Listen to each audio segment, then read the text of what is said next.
My mother's savage daughter, the one who runs barefoot, cursing sharp stones.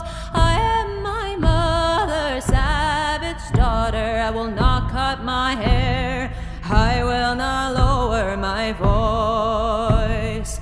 My mother's child dances in the darkness. She sings heathen songs by the light of the moon, and watches the stars and renames the planets, and dreams she can reach them with a song and a broom.